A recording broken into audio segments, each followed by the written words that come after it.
Malheureusement. C'est un club de Sarnia, Ontario. OK. Sarnia, donc... Donc, deux boxeurs de l'Ontario qui vont s'affronter.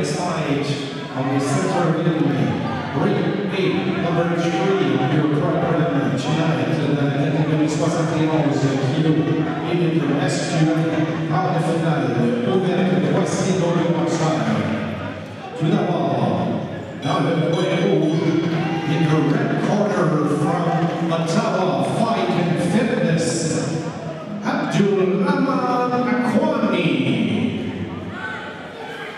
Et dans le coin bleu, in the blue corner from Blue Water Boxing Club, Josh Jablonski. Mesdames et messieurs, ce combat est prévu pour une durée maximum de 3 rondes de 3 minutes. This fight is forecast for a maximum of 3 rounds of 3 minutes. Donc, troisième combat, l'officiel Sylvain Desnoyers, Abdulrahman Akwani contre Josh Jablonski. Donc, Jablonski, Akwani, deux boxeurs de l'Ontario, 71 kg, 156 livres, élite, donc des classes ouvertes. Le niveau de boxe monte déjà, c'est rapide. C'est dommage que deux boxeurs s'affrontent de l'Ontario s'affrontent en partant. Oui, exact. Parce que bon... un tirage qui a tombé. Ouais. Et c'est parti.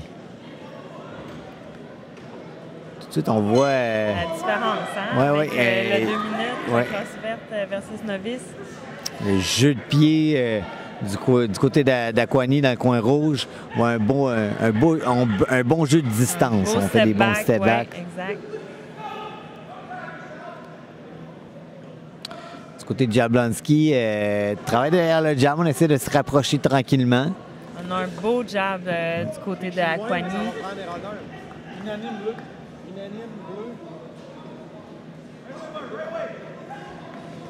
Oh. La petite droite par-dessus, des bons petits déplacements ensuite. On gère la distance. Parce que j'ai dit que j'allais parler plus de la soirée, c'est toucher, pas se faire toucher. Puis c'est ce qu'on voit tranquillement du côté d'Akwani. On se déplace après nos attaques. On gère la distance.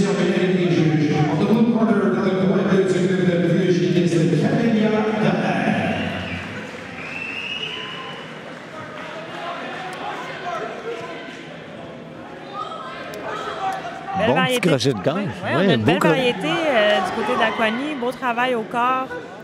On tente la droite par-dessus le jab, mais on ne réussit pas à trouver à distance encore. On est un peu court, mais on essaye. C'est bien varié, hein? Ouais, le crochet au foie, crochet à la tête. Exact. Une belle vitesse, une belle rapidité. Ouais, belle explosion. Oui.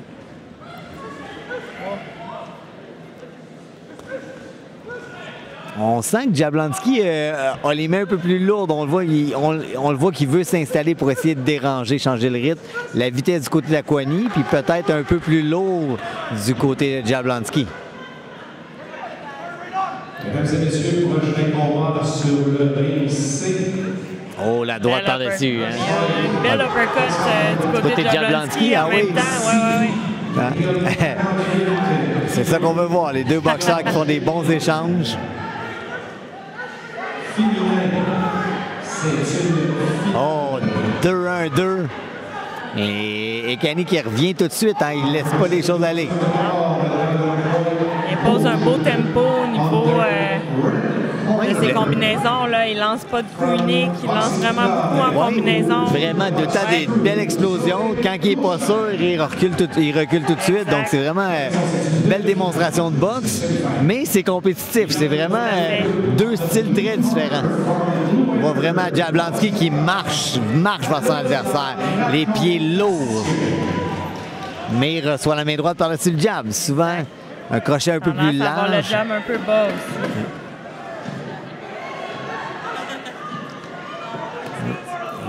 Oh, la droite encore une fois, un petit peu trop large. Il doit raccourcir le mouvement du côté des Kani dans le coin rouge. Excellent premier round, franchement. Est-ce que la cloche a sonné? On ne sait pas, on n'est pas sûr. Oui, OK. Fin du premier round. Oui, exactement. On a mal entendu la cloche, donc... Il y a de l'action. On s'excuse des fois si les sons se chevauchent. Mais c'est parce qu'il y a de l'action, c'est parce qu'il y a des bons combats. C'est vraiment compétitif de tous les côtés. Dans le coin, dans le ring B, on a eu une petite blessure, un boxeur qui s'est blessé à une cheville. Dans le coin, Marie-Jeanne Parent qui s'occupe de lui tranquillement. Dans le ring C, encore une fois, de la boxe féminine, Zoé Courchaine du crew contre Mélodie Graton-Bastien. Donc...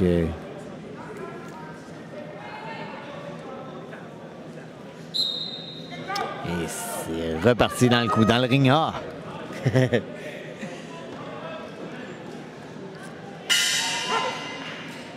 J'aurais donné le premier round au coin rouge. Je sais pas ce que t'en penses. C'est ça, c'est ce que j'allais te demander. Moi, je pense que le coin rouge avait le volume, avait la qualité de ses coups de poing.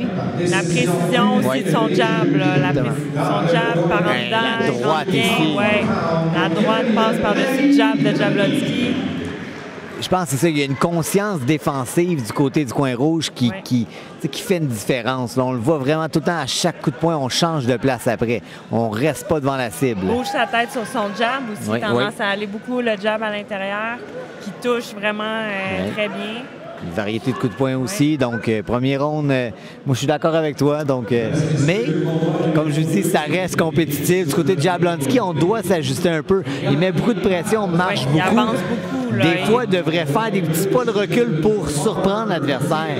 Faire rater l'adversaire, le faire payer. Il force beaucoup à Kwani à boxer de reculons. Mais Akwani a l'air à l'aise dans cette position-là. Il a l'air bien. De reculons, il se défend très bien.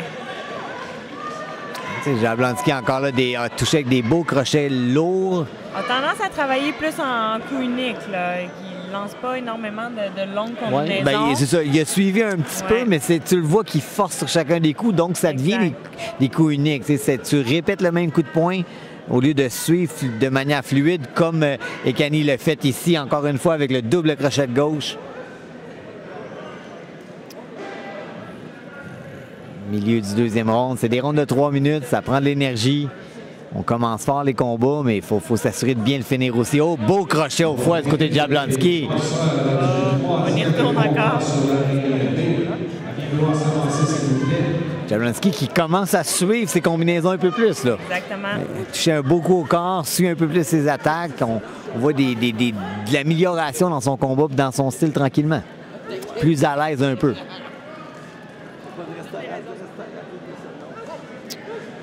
Essaye beaucoup l'uppercut de la arrière. Hein? Oui. Puis Ekani bouge bien la tête pour l'éviter, mais c'est toujours risqué lorsqu'on lance l'uppercut de recevoir un overhand par-dessus. Donc, doit quand même rester prudent.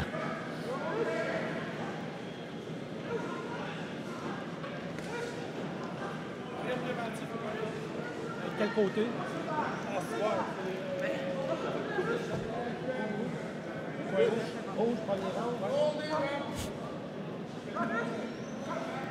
On accroche ici, le petit crochet, c'est ça? Le crochet de la arrière. On le voit, c'est lourd. Les mains lourdes quand même. Oui, puis commence à toucher avec des bons coups de poing depuis le milieu du round. On l'a senti toucher avec des coups de poing plus lourds, être un peu plus efficace. Un round beaucoup plus compétitif selon moi. Tout à fait. Difficile à juger. Dur à départager.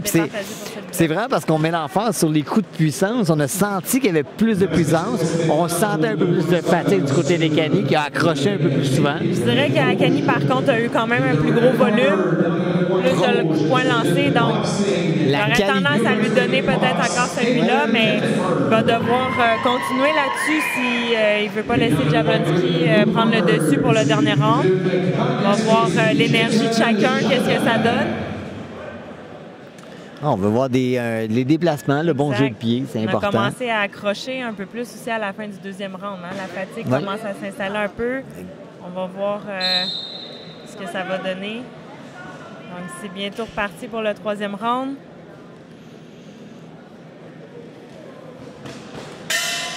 C'est parti. Oh! Une petite pause. On voit les boxeurs dans le coin neutre. Une coupure, je crois, au niveau du coin rouge. en dessous de l'œil. Mesdames et messieurs, prochain combat sur le ring C. The next fight on the ring C. Ça n'a pas l'air de saigner, on dirait, par contre. C'est comme juste une petite coupure, mais... C'est probablement des fois le velcro qui peut avoir accroché.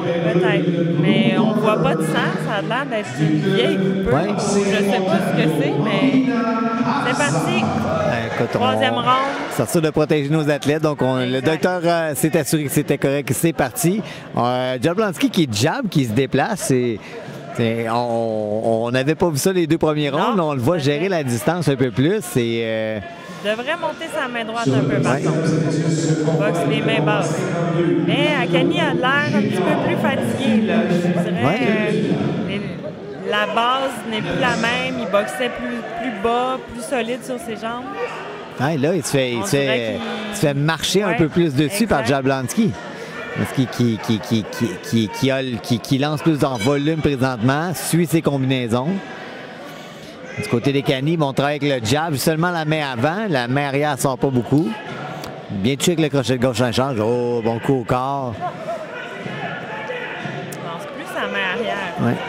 C'est vrai que la main droite de Jablonski est à travailler en échange. Le mouvement, il n'y a pas de rotation dedans. C'est lourd parce que physiquement, il y a de l'air fort, mais on manque un petit peu d'explosion dedans. On peut améliorer ça. Akani ne lance plus de main droite. Qu'est-ce qui se passe-t-il avec sa main droite? Il lance seulement la main avant depuis le début du round. Il tient sa main droite très haute. Est-ce qu'il se serait blessé peut-être ou il protège sa coupure pour être sûr de ne pas faire arrêter peut-être, mais là, il reçoit encore des grosses combinaisons. La main droite. À la lancer, là, ça scorait bien dans les deux premiers rounds. Oui, la droite paraît se passer bien. Il ne lance plus du tout de main droite. Non. Est-ce qu'on... Il se fait déborder dans ce round-là par Jablonski. Il se fait très reculer. Il fait beaucoup reculer. Là. On donne un compte de 8, hein? C'est drôle, hein? On n'a pas vu le point. Possiblement. Non, mais la main droite touchait, mais probablement. Je crois qu'il protège sa coupure avec sa main droite. Il veut être sûr de ne pas se faire arrêter. Mais j'ai l'impression que justement, Jablonski, pas Jablonski, mais Ekani, écoute, soit une perte d'énergie, peut-être. Écoute, son volume a complètement changé. Il reçoit énormément de main droite. Là. Ah oui, l'uppercut qui passe, il se fait vraiment bousculer. Là.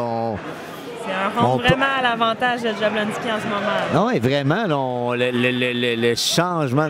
Il a perdu complètement toute la solidité qu'il avait dans ses jambes. Là. Dans les deux premiers rounds, il boxait très bas, très solide sur ses jambes. En lançant sa main droite, là, j'ai vraiment l'impression qu'il protège sa coupure pour être sûr de ne pas se faire arrêter. Puis, il va continuer. Mais drôle de situation. On reçoit des coups de poing. Tu reçois des coups de poing. Puis... pour rien. Là. Vraiment.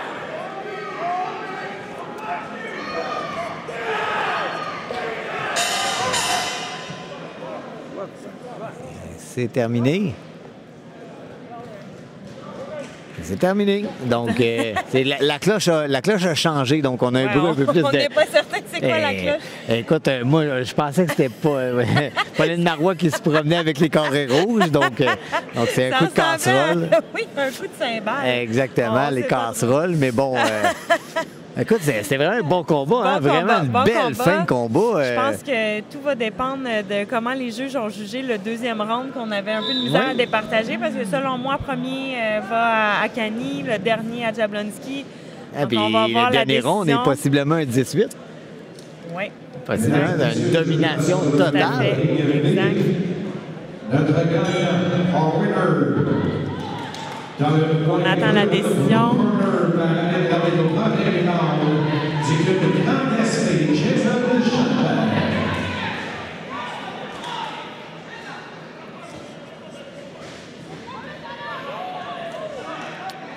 La décision, je vais aller voir les pointages des juges après pour voir. Je suis curieux de voir comment on a jugé, donc je vous reviens avec un peu plus d'informations, si j'ai le temps, bien sûr. La curiosité ici, c'était vraiment un combat intéressant. Un bon combat, oui. Résultat sur le ring A. Notre gagnant sur le ring A, the winner on the ring A. winner by unanimous decision on the blue corner. Oh, dans le coin bleu, on a Josh Jablonski qui gagne le combat. Exactement, c'est le deuxième dernier round. a vraiment été du côté bleu. On va attendre le pointage officiel. Sébastien court à la table des juges pour voir le pointage cette finale.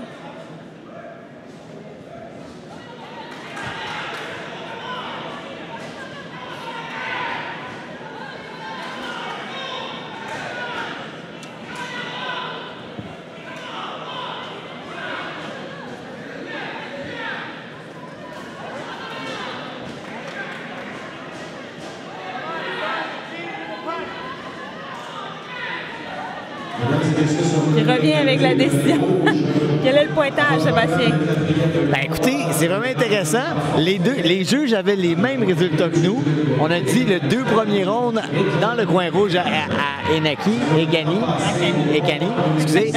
Mais Jablonski a gagné le dernier round 18 sur toutes les cartes des juges, avait mieux fini le deuxième round et dominé le troisième round. Donc, les juges ont dû départager puis ont dit quel des boxeurs a été le plus acharné, a plus travaillé pour la victoire. Puis c'est le coin bleu, donc c'est ce qu'on avait aussi. Moi, c'est ce qu'on voyait.